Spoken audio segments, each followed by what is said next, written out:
Salam alaikum, saha ftorkum ou saha iftarukum. En français, ça donne que votre dîner soit source de santé et de baraka. C'est mieux que bon appétit qui pourrait supposer bon transit intestinal ou courage pour déguster votre repas. La bienséance, c'est quand même important après une journée de jeûne.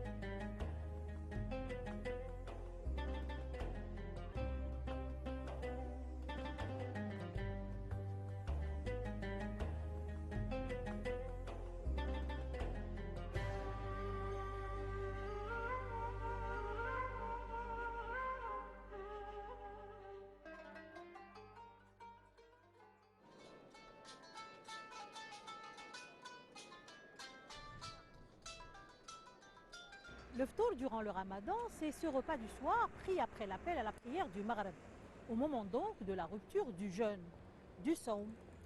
Il est appelé aussi iftar. Son horaire est calé sur l'horaire du coucher du soleil, le ghurub. C'est pour cela que le ftour se déroule tard lorsque le ramadan tombe en été et plutôt lorsqu'il est en hiver.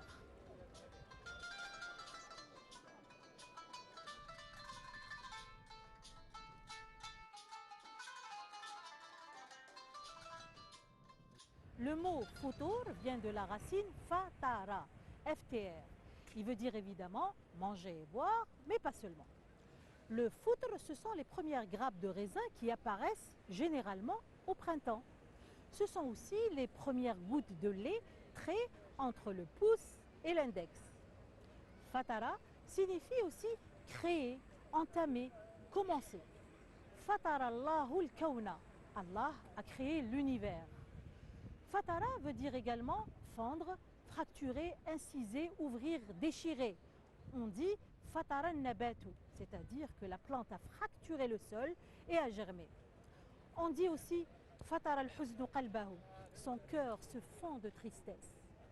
On dit également futira ala amal al-khayr, c'est-à-dire qu'il a un penchant naturel pour faire le bien.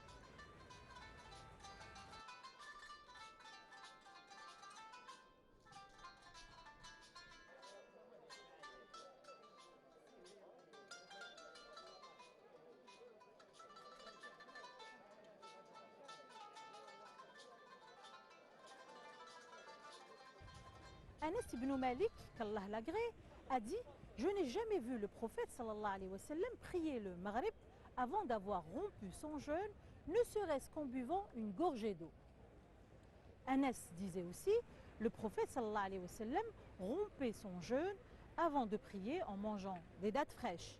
Si ce n'était pas avec des dattes fraîches, alors avec des dattes sèches. Et si ce n'était pas avec des dattes sèches, alors avec quelques gorgées d'eau. »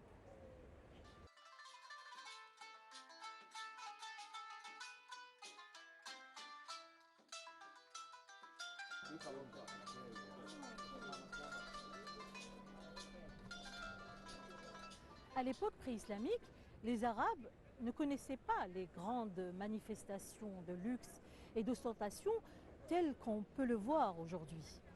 Une réalité liée à la vie dans le désert, marquée par les nombreux déplacements et les luttes quotidiennes pour la survie. La nourriture était très simple, basée sur les dattes, la farine, l'orge, l'eau et un peu de viande. Malgré cela, les Arabes étaient connus pour leur table et leur grande générosité.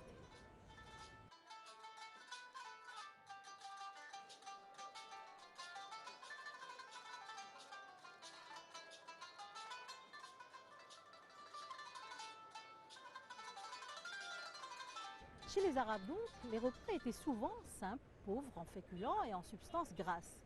Forcément, cela affectait leur apparence et leur poids corporel. Ils étaient minces et agiles. D'ailleurs, les coutumes de l'époque exigeaient de manger le strict nécessaire. Les repas les plus luxueux des Arabes étaient entre autres le tharid, du pain émietté et humidifié avec du bouillon et de la viande placée dessus. Il y avait aussi al-mudiratu, de la viande cuite avec du lait aigre. Il y avait aussi al-asidatu, ou le porridge.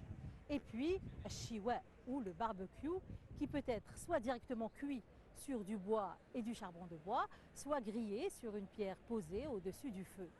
Et dans ce cas-là, on parle de mardouf.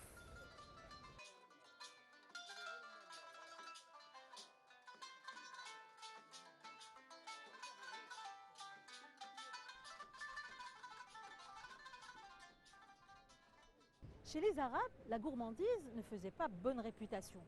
On réprouvait et discréditait les goulus, gloutons, grands mangeurs, surtout lorsque la boulimie affectait l'apparence. On disait à l'époque El bitnatu tudhibul fitna. Un ventre plein fait une tête vide. Ou alors, la bedaine fait perdre de la perspicacité.